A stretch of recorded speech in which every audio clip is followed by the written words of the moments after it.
देखिए बच्चों, पिछले वीडियो में हम लोगों ने ठोसों के निबिड़ संकुलन के बारे में पढ़ा था और इसमें हमने एक विमीय और द्विविमीय निबिड़ संकुलन के बारे में अध्ययन किया था कि एक विमीय निबिड़ संकुलन क्या होता है और द्विविमीय निबिड़ संकुलन क्या होता है। आज हम त्रिविमीय निबिड़ संकुलन के बारे में पढ़ेंगे कि किस तरीके से जो द्विविमीय निबिड़ संकुलन से प्राप्त होने वाली जो परत है उससे किस तरीके से त्रिविमीय निबिड़ संकुलन का निर्माण किया जाता है। देखिए बच्चों, द्विविमीय निबिड़ संकुलन से हमें दो प्रकार की संरचनाएं प्राप्त हुई थी या दो प्रकार के निबिड़ संकुलन हमें प्राप्त हुए थे। पहला जो हमें प्राप्त हुआ था वो प्राप्त हुआ था द्विविमीय वर्ग निबिड़ संकुलन और जो दूसरा हमें प्राप्त हुआ था वो द्विविमीय षटकोणीय निबिड़ संकुलन प्राप्त हुआ था। अब इन दोनों ही तरीके से जो द्विविमीय परत का निर्माण हुआ है उस पे अन्य परतों को रखकर त्रिविमीय निबिड़ संकुलित संरचनाओं का निर्माण किया जाता है। तो आज हम इनके बारे में विस्तार से अध्ययन करेंगे। बस बच्चों, यहाँ पे आप लोगों को आपकी इमेजिनेशन पावर काम में लेनी है थोड़ी, बिल्कुल केयरफुली आपको इस वीडियो को देखना है। देखिएगा, ठोसों में त्रिविमीय निबिड़ संकुलन, द्विविमीय निबिड़ संकुलन से प्राप्त द्विविमीय परत संरचनाओं को जब एक के ऊपर एक व्यवस्थित रखा जाता है तो कौन सी संरचना प्राप्त होती है? त्रिविमीय निबिड़ संरचना प्राप्त होती है। यह दो तरीके से होता है। पहला है द्विविमीय वर्ग निबिड़ संकुलन से त्रिविमीय निबिड़ संकुलन का निर्माण। मैंने आपको बताया था कि एक पहला तरीका है जो द्विविमीय वर्ग निबिड़ संकुलन है उससे त्रिविमीय निबिड़ संकुलन का निर्माण करना, और जो दूसरा हम पढ़ेंगे वो द्विविमीय षटकोणीय निबिड़ संकुलन से त्रिविमीय निबिड़ संकुलन का निर्माण। तो हम बारी बारी से इन दोनों के बारे में अध्ययन करेंगे। तो देखिए, पहली हम लोग बात कर रहे हैं द्विविमीय वर्ग निबिड़ संकुलन से त्रिविमीय निबिड़ संकुलन का निर्माण किस तरीके से किया जाएगा। देखिए बच्चों, इसमें क्या किया जाता है, जिस तरीके से द्विविमीय वर्ग निबिड़ संकुलन की पहली परत है उसी तरीके से उन्हीं के ऊपर दूसरी परत को रखा जाता है। कहने का मतलब है इस त्रिविमीय निबिड़ संकुलन में भी क्षैतिज और ऊर्ध्वाधर रूप से जो अवयवी कण होते हैं या क्षैतिज और ऊर्ध्वाधर रूप से जो गोले होते हैं उनके केंद्र बिल्कुल सीधी रेखा में होते हैं। यानी जिस तरीके से एक परत को रखा गया है या जिस तरीके से एक परत के अवयवी कण व्यवस्थित है उन्हीं के ऊपर दूसरी परत के अवयवी कण व्यवस्थित होंगे और उन्हीं के ऊपर तीसरी परत के, और इस तरीके से ये क्रम चलता रहता है। तो ध्यान दीजिएगा, इस प्रकार के संकुलन को प्राप्त करने के लिए दूसरी परत को पहली परत के ऊपर इस प्रकार रखा जाता है कि दूसरी परत के गोले पहली परत के गोलों के क्या रहे, ठीक ऊपर। ये मैंने भी आपको बताया था कि जिस तरीके से पहली परत है उन्हीं के गोलों के ऊपर दूसरी परत के गोले व्यवस्थित होते हैं। इनमें दोनों परतों में गोलों के केंद्र क्षैतिज व ऊर्ध्वाधर रूप से क्या होते हैं, बिल्कुल सीधी रेखा में होते हैं, क्षैतिज रूप से भी ऊर्ध्वाधर रूप से भी। और इस व्यवस्था को ए प्रकार की व्यवस्था भी कहते हैं, क्योंकि समान व्यवस्था है इसे हम ए प्रकार की व्यवस्था कहते हैं। तो हम इसे एक चित्र के माध्यम से समझ लेते हैं। इस चित्र को आप ध्यान से देखिए।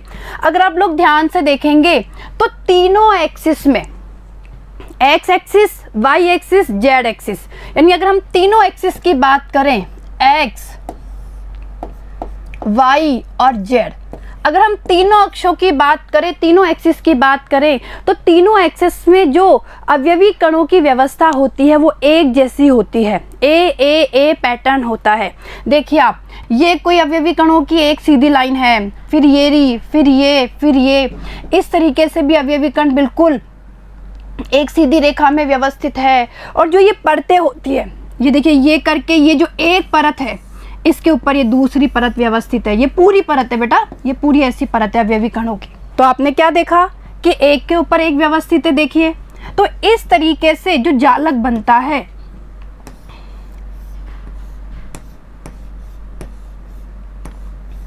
इस तरीके से जो जालक बनता है उसे सामान्य घनीय जालक कहते हैं। और ये जो एकक कोशिका होती है वो सरल एकक कोशिका होती है। ध्यान दीजिएगा, ये जो एकक कोशिका है ये कैसी एकक कोशिका है? सरल एकक कोशिका है, जिसमें अवयवीकरण केवल कोणों पे उपस्थित है। मैंने आपको समझाया हुआ है कि सरल एकक कोशिका क्या होती है, देखिएगा, जिसमें अवयवीकरण कहाँ हो? केवल एकक कोशिका के कोणों पर। तो इस व्यवस्था को आप ध्यान से देखेंगे तो ये देखिए अवयवीकरण केवल कोणों पर है, यानी इसमें जो जालक होता है वो सामान्य घनीय जालक होता है और जो एकक कोशिका होती है वो आद्य या सरल एकक कोशिका होती है। चलिए अब हम बढ़ते हैं दूसरे की तरफ। द्विविमीय षटकोणीय निबिड़ संकुलन से त्रिविमीय निबिड़ संकुलन का निर्माण। देखिए बच्चों, हमारे पास जो द्विविमीय षटकोणीय परत है उससे हम किस तरीके से त्रिविमीय निबिड़ संकुलन का निर्माण करेंगे? ध्यान दीजिएगा, द्विविमीय षटकोणीय निबिड़ संकुलन से त्रिविमीय निबिड़ संकुलित संरचना बनाने के लिए जो ये परतें होती है इन्हें एक दूसरे पर निम्न प्रकार रखा जाता है, निम्न तरीके से रखा जाता है। पहला प्रकार देखिए क्या है, दूसरी परत को पहली परत पर इस प्रकार रखा जाता है कि दूसरी परत के जो गोले हैं वो पहली परत के गोलों से बने गर्त में आ जाए। देखिए समझिएगा, मान लीजिए ये कोई पहली परत है,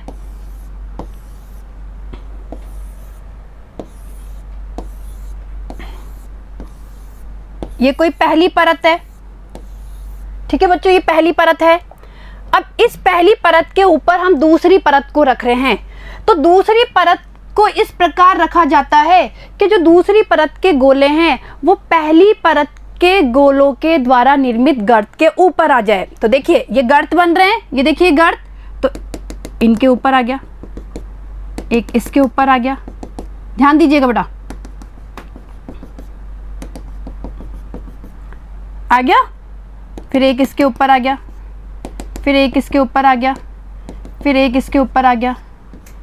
तो देखिए ये इस तरीके की व्यवस्था होती है। देखिए आपने इस तरीके की व्यवस्था होती है, यानी ये जो मैंने येलो बनाए हैं, जो येलो कलर के गोले बनाए हैं ये पहली परत है, और जो मैंने ये ब्लैक कलर के गोले बनाए हैं ये सेकंड परत है। तो आपने क्या देखा, सेकंड परत को प्रथम परत के बने हुए गर्त के जस्ट कहाँ रखा गया है? उनके ऊपर रखा गया है। अब आप लोग ध्यान से देखेंगे, तो इस प्रकार की त्रिविम संरचना में दो तरीके के छिद्रों का निर्माण होता है। ध्यान दीजिएगा बेटा, ये देखिए नीचे की जो ये तीन गोले हैं, नीचे की तीन गोले हैं, और ऊपर जो ये एक ब्लैक गोला है, ऊपर जो ये एक ये वाला गोला है, इनके बीच में जो ये रिक्त स्थान है, एक तो इस प्रकार का हम लोगों को रिक्तिका मिलेगी। देखिए ये रिक्तिका एक येरी, एक रिक्तिका येरी, एक रिक्तिका येरी, एक रिक्तिका येरी।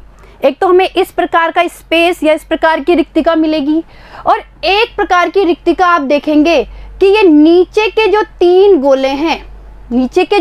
गोले हैं और जो ऊपर के तीन गोले हैं, इनके यहाँ बीच में एक ये हमें इस प्रकार की रिक्तिका मिलेगी। यानी इस प्रकार की त्रिविमीय संरचना में हमें दो प्रकार की रिक्तिकाएं मिलती है, जिन्हें हम वॉइड भी कहते हैं। ध्यान दीजिएगा, तो इस प्रकार की रिक्तिकाएं इन्हें कहा जाता है टेट्राहेड्रल रिक्तिका, जिन्हें टी से दर्शाते हैं, या हिंदी में कहते हैं चतुष्फलकीय रिक्तिका।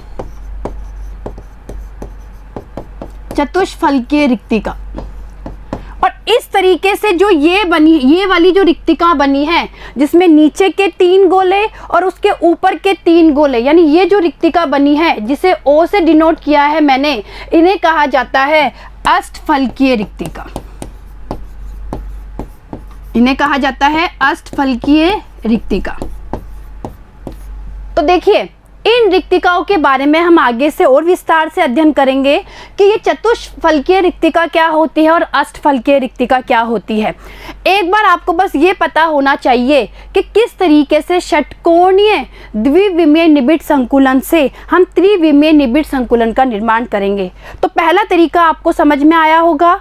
दूसरे तरीके की तरफ बढ़ते हैं। देखिए ये आपको चित्र है, जो भी हमने जो पिछला मैंने आपको जो चित्र बना के बताया उसका देखिए, ये जो आपको बहुत लाइट शेडेड जो ये गोले दिख रहे हैं, ये जो नीचे हल्के गोले दिखे हैं, ये पहली लेयर है, ये प्रथम लेयर है। और इन प्रथम लेयर के द्वारा बने हुए गर्त पे सेकंड, इन्होंने सेकंड उनको रखा है, सेकंड गोलों को रखा है। तो देखिए जो टी से डिनोट किया गया है, जिसमें आप देखिए ये जो रिक्तिका बन रही है, इस टाइप की रिक्तिका बन रही है बेटा, देखिए इस तरीके की रिक्तिका बन रही है कुछ, इसे कहा जाता है चतुष्फलकीय रिक्तिका। और चतुष्फलकीय रिक्तिका का निर्माण कैसे हो रहा है, आप ध्यान से देखेंगे, ये 3 ये और इनके ऊपर एक ये वाला कोई अवयवी कण दूसरी परत का आ गया। तो ये जो बनने वाली रिक्तिका है इस तरीके की, जो आपको इस तरीके की दिख रही है, इसे कहा जाता है चतुष्फलकीय रिक्तिका। और जो ये आपको O से प्रदर्शित किया जा रहा है, यह है अष्टफलकीय रिक्तिका। जो देखिए अष्टफलकीय रिक्तिका कुछ इस तरीके की दिखेगी आपको, इस तरीके से ये रिक्तिका बनी हुई है। तो इसका निर्माण कैसे हुआ, आप लोग ध्यान से देखेंगे, ये और इनके ऊपर हमने रख दिए 1 2 और ये 3 बबल्स, यानी पहली लेयर और दूसरी लेयर के ऊपर जो ये रिक्तिका बनी है, इसे कहते हैं, जो ऐसी दिखती है, अष्टफलकीय रिक्तिका। तो चलिए आगे चलते हैं, अब ध्यान दीजिएगा। ये 2 प्रकार की रिक्तिका मैंने आपको बताई थी, चतुष्फलकीय रिक्ति बनती है, अष्टफलकीय रिक्ति बनती है। देखिए चतुष्फलकीय रिक्ति का निर्माण देखिए, नीचे की परत के जो 3 गोले हैं, 1 2 3, और ऊपर की परत का जो ये एक गोला है, जो आपको डॉट डॉट करके दिखाया गया है, इनके बीच में जो एक रिक्तिका होती है, वो इस प्रकार की रिक्तिका होती है, जिसमें समचतुष्फलक का निर्माण होता है, समचतुष्फलक का निर्माण होता है। और इस प्रकार की रिक्तिका को चतुष्फलकीय रिक्ति कहते हैं।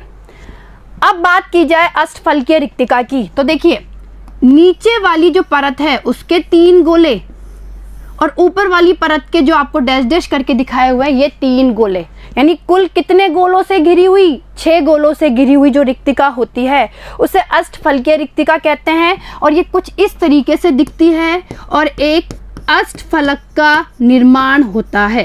किसका निर्माण होता है, अष्टफलक का निर्माण होता है। तो देखिए बच्चों, आपको चतुष्फलकीय रिक्तिका और अष्टफलकीय रिक्तिका समझ में आई होगी कि चतुष्फलकीय रिक्ति क्या होती है और अष्टफलकीय रिक्ति क्या होती है। अब हमारे उसी सीक्वेंस को हम रेगुलर रखते हैं। हम लोग पढ़ रहे थे किस तरीके से षटकोणीय द्विविमीय निबिड़ संकुलन से त्रिविमीय निबिड़ संकुलन का निर्माण होता है। तो देखिएगा, अब हमने पहली परत के ऊपर दूसरी परत तो रख दी, क्लियर है भाई। जो षटकोणीय निबिड़ संकुलन की हम लोगों ने बात की, तो हम लोगों ने जो पहली परत थी, पहली परत के ऊपर दूसरी परत तो हमने इस तरीके से रखी कि पहली परत के बने हुए गर्त में दूसरी परत के जो गोले हैं या अवयवी कण आ गए, क्लियर है। अब इसके ऊपर हमें रखना है तीसरी परत को। भाई तीसरी परत को हम किस तरीके से व्यवस्थित करेंगे, तो देखिए तीसरी परत को रखने के 2 तरीके होते हैं। जो तीसरी परत है उसको रखने के 2 तरीके होते हैं। एक तरीका ये होता है कि जो तीसरी परत के जो गोले हैं वो दूसरी परत के अवयवी कणों के द्वारा या दूसरी परत के गोलों के द्वारा बने हुए चतुष्फलकीय छिद्रों के ऊपर आ जाए, क्लियर है। एक तो इस तरीके से हम तीसरी परत को रख सकते हैं, और दूसरा तरीका ये है कि जो तीसरी परत के गोले हैं उन्हें दूसरी परत के गोलों के द्वारा निर्मित अष्टफलकीय छिद्रों के ऊपर रख दिया जाए। तो इस तरीके से तीसरी परत को रखने के हमारे पास 2 तरीके हैं। तो देखिएगा, तीसरी परत को दूसरी परत पर 2 तरीके से रखा जाता है, क्लियर है। देखिए, दूसरी परत के चतुष्फलकीय रिक्तियों के ठीक ऊपर तीसरी परत के गोलों को रखना। जो अभी मैंने आपको बताया था कि तीसरी परत के गोलों को इस तरीके से रखा जाता है कि जो दूसरी परत के चतुष्फलकीय छिद्र है वो आच्छादित हो जाए, उनके ऊपर आ जाए, क्लियर है। तो इससे क्या होगा, इससे देखिए तीसरी परत पहली परत के समान बन जाती है। कहने का मतलब है कि जो पहली परत की जो व्यवस्था है, अवयवी कणों की व्यवस्था है, या पहली परत के गोलों की जो व्यवस्था है, वही व्यवस्था तीसरी परत के गोलों की भी होगी, क्लियर है। अब आगे देखिए, तो जो इससे पैटर्न बनता है A B A B A B pattern बनता है। कहने का मतलब है पहली परत, तीसरी परत, पांचवी परत ये समान तरीके से व्यवस्थित होती है। तो इससे क्या होगा, पहली, तीसरी, पांचवी परत के जो अवयवी कण हैं या बात की जाए गोले हैं, वो क्षैतिज रूप से और ऊर्ध्वाधर रूप से एक ही रेखा में होते हैं। तो कैसा पैटर्न मिला हमें, AB पैटर्न मिला, और इसे षटकोणीय निबिड़ संकुलन भी कहा जाता है। देखिए बच्चों, इसे क्या कहा जाता है, षटकोणीय निबिड़ संकुलन भी कहा जाता है। क्लियर है। तो एक तो ये तरीका हो गया, यानी इस तरीके से हम लोग तीसरी परत को रख सकते हैं। दूसरा तरीका क्या है, दूसरे तरीके में क्या होता है, इसमें तीसरी परत को दूसरी परत पर इस प्रकार रखते हैं कि उसके गोले अष्टफलकीय रिक्तियों के ठीक ऊपर हो। भाई दूसरी परत के द्वारा जो अष्टफलकीय रिक्तियां बनती है उसके ऊपर क्या हो, तीसरी परत के गोले आ जाएं। क्लियर है। अब इससे क्या होता है, तीन अलग अलग लेयर बनती है, पहली लेयर अलग, दूसरी लेयर अलग, तीसरी लेयर अलग। कहने का मतलब है पहली परत के गोलों की व्यवस्था अलग होती है, दूसरे परत के गोलों की व्यवस्था अलग होती है, और तीसरे परत के जो गोले हैं उनकी व्यवस्था क्या होती है, अलग होती है। और फिर उसके बाद जब चौथी परत को रखा जाता है तो चौथी परत के अवयवी कणों की व्यवस्था या गोलों की व्यवस्था सेम पहली परत के समान होती है। क्लियर है। यानी यहाँ पे जो व्यवस्था मिली वो हमें किस प्रकार की व्यवस्था मिली, ABC यानी यहाँ पे जो पैटर्न हमें मिलता है वो ABC पैटर्न मिलता है। तो इससे ABC व्यवस्था बनती है, और इसे CCP या घनीय निबिड़ संकुलन भी कहते हैं। क्लियर है। तो ये चीज आपको समझ में आई होगी कि तीसरी परत को किस तरीके से रखा जाना है। एक में तो हम तीसरी परत को किस में रखेंगे, जो दूसरी परत के द्वारा निर्मित चतुष्फल के छिद्र है उनके ऊपर। अब ये छिद्र मैं आपको बता चुकी हूँ कि चतुष्फल के छिद्र क्या होते हैं और अष्टफल के छिद्र क्या होते हैं। क्लियर है। और दूसरे तरीके में हम क्या करते हैं कि दूसरे जो परत है, जो दूसरी परत के द्वारा जो अष्टफल के छिद्र बने हैं उनके ऊपर हम लोग तीसरी परत को रखते हैं। क्लियर है। तो इस तरीके से हमें ये व्यवस्था प्राप्त होती है। और आगे देखिए, इन चित्रों को अगर आप ध्यान से देखेंगे तो आप लोगों को षटकोणीय निबिड़ संकुलन और घनीय निबिड़ संकुलन बिल्कुल क्लियर हो जाएगा। देखिए बच्चों, अगर हम षटकोणीय निबिड़ संकुलन की बात करें तो देखिए इसमें जो A परत है, फिर B, फिर A, फिर B, यानी इनका और इनका, यानी इस परत की और इस परत की व्यवस्था बिल्कुल क्या है, समान है। क्लियर है। अब घनीय निबिड़ संकुलन की बात करें तो घनीय निबिड़ संकुलन में देखो ये A परत, फिर B, फिर C, और उसके बाद में चौथी परत A, यानी ABC इस तरीके से हमें व्यवस्था प्राप्त होती है। और ये देखिए, ये इनका दिक् स्थान भराव प्रदर्शन बता रखा है, यानी वास्तविक स्थिति बता रखी है कि किस तरीके से षटकोणीय व्यवस्था में या षटकोणीय निबिड़ संकुलन में गोले व्यवस्थित होते हैं, और किस प्रकार घनीय निबिड़ संकुलन में गोले क्या होते हैं, व्यवस्थित होते हैं। और देखिए इनको एक जालक के रूप में इस तरीके से बताया हुआ है। ये HCP व्यवस्था है, यानी षटकोणीय निबिड़ संकुलन है, और ये घनीय निबिड़ संकुलन है। और आप लोगों को पता है जो घनीय निबिड़ संकुलन है उसे FCC भी कहा जाता है। तो देखिए बच्चों, आज हम लोगों ने जो निबिड़ संकुलन के बारे में पढ़ा वो आप लोगों को समझ में आ गया होगा। देखिए इसकी आप लोग प्रैक्टिस करिए, कॉपी में बनाइए, गोलों को बनाइए, परत बनाइए, एक परत के ऊपर दूसरी परत को रखिए, और उनमें चतुष्फलकीय और अष्टफलकीय रिक्तियों को पहचानने की कोशिश कीजिए। जितना ज़्यादा आप इनको ड्रॉ करेंगे, जितना ज़्यादा आप इनको बनाएंगे, इन परतों को बनाएंगे, इन व्यवस्था को बनाएंगे, आपको ये और अच्छे से समझ में आएगी। क्लियर है। तो अब देखिए बच्चों, ये टॉपिक हमारा कंप्लीट हो चुका है, और इसके आगे के जो टॉपिक्स हैं उनके बारे में हम हमारे नेक्स्ट वीडियो में चर्चा करेंगे। धन्यवाद।